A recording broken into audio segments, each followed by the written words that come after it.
이번 차례는 생계비 위기? 생계비 위기라는 단어가 올해 화두가 될 거래요. 그래서 관련 보고서가 있어서 정리 좀 해보겠습니다. 아마 이 영상을 보실 때쯤에는 열리고 있을 텐데 석학들이 모여서 가장 지금 중요한 현안에 대해서 논의하는 자리가 다보스 포럼입니다. 매년 1월 달에 열리는데요. 가장 지금 우리가 조심해야 될 위기가 무엇입니까? 를 매년 설문해서 보고서를 내는 겁니다. 작년에 지금으로부터 딱 1년 전에 공개된 보고서에서 제일 조심해야 될 1위가 뭐였냐면요, 자산 거품 붕괴였습니다. 세상에.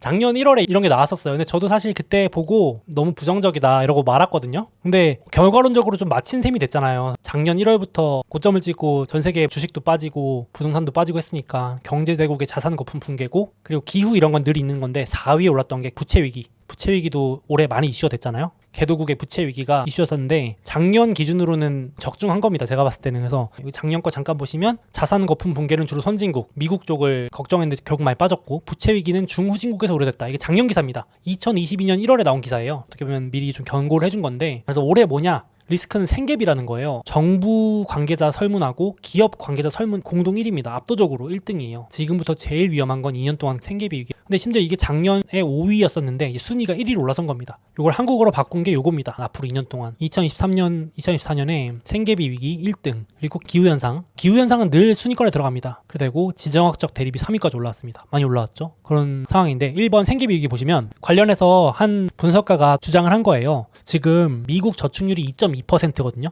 그러니까 100만 원 벌어서 최종 통장에 남는 게 2만 원이라는 얘기예요. 쓸 거 다 쓰고 뭐 빚 갚고 뭐 하고 하면서 2만 원 남는다는 건데, 이게 금융위기 직전 수준하고 거의 비슷하거든요. 2005년, 2006년이 2.1%가 최저였는데 지금 이 정도라는 겁니다. 그러니까 올해 어느 시점에 소비자 지출이 급감하면서, 지금 견고하다고 자꾸 말하지만 결국은 또 재고가 급증하고 사람들이 소비를 안 할 테니까 물건이 쌓이고 당연히 물가가 하락하고, 지금 테슬라도 재고 줄이려고 가격 낮추듯이 그런 식으로 물가 하락하면서 디플레 쇼크. 작년까지는 인플레 쇼크라더니 이제는 올해는 또 디플레 쇼크가 오면서 시차를 두고 위기가 발생하지 않겠냐라는 얘기의 근거로 저축률을 얘기하는 겁니다. 그래서 이게 결국은 인플레 때문이었다는 거죠. 그러니까 임금 상승률이 이 정도인데 물가가 너무 오르니까, 그러니까 이게 생계비 쇼크의 결정적 요인이 된다. 이건 피해갈 수가 없을 것 같다. 이미 인플레가 너무 높아졌기 때문에. 거기에 고금리도 유지되고 있잖아요. 지금 블룸버그에서 조사해보니까 미국뿐만 아니라 글로벌 주요 21개국 평균 내면은 현재 기준금리가 5.2거든요. 그러니까 미국보다 높은 나라도 있잖아요. 신흥국도 그렇고. 그래서 5.2인데 지금 고금리 유지가 일단 올해까지 될 거라고 보거든요. 최소한. 물론 내리는 나라들도 있을 거래요. 근데 평균적으로 내면 5에서 6 사이가 유지될 거기 때문에 이렇게만 돼도 생계비 쇼크가 엄청나게 클 수밖에 없다라는 거죠. 그래서 실물 경제 쇼크는 피해가기 어려울 것 같긴 합니다. 그래서 생계비 위기, 요것도 참고하시면 좋을 것 같고, 두 번째가 기후현상 얘기인데, 여기 보시면 너무 많아요. 리스크가 뭐냐 했을 때 2위, 4위, 6위, 7위, 9위가 다 기후. 향후 10년 동안 뭐가 위험하냐? 1위부터 4위까지 다 기후. 너무 많아가지고 이번에 통계가 발표됐는데 작년이 역사상 가장 뜨거운 5위 안에 들어갔다면서요. 이게 뜨거웠던 해거든요. 와, 근데 가장 뜨거웠던 해 탑5를 뽑으니까 보세요. 1위가 2016, 2위가 2020, 3위가 2019, 4위가 2017. 이게 무슨 말이냐면은 역사적으로 가장 뜨거웠던 해가 최근 5년이에요, 거의. 그 말인즉 갈수록 뜨거워지고 있다고 해도 과언이 아닐 것 같은데, 그러니까 결국은 지구 온난화가 됐든 뭐가 됐든 어떤 이유 때문이든 이 뜨거워지면서, 작년에 기억나시죠? 막 여름에 홍수가 왔다가 가뭄이 왔다가 진짜 난리였거든요. 그러니까 이게 더 심해진다고 보는 거예요. 그래서 이번 주에도 흥미로운 보고서가 하나 나온 게, 엑슨모빌 있잖아요. 미국의 에너지 회사 1등 회사. 그 엑슨모빌이 내부 문서가 어떻게 공개가 됐는데 계속 거짓말한 게 드러난 거예요. 엑슨모빌은 이미 70년대부터 내부 문서를 통해서 에너지 오일 쓰면은 지구 온난화, 그러니까 지구가 뜨거워진다는 걸 이미 정확히 알고 있었는데 계속 부인했었대요. 근데 그게 이제야 드러난 거예요. 어느 정도냐면은 나사 수준의 정확도로 예측을 했대요. 그러니까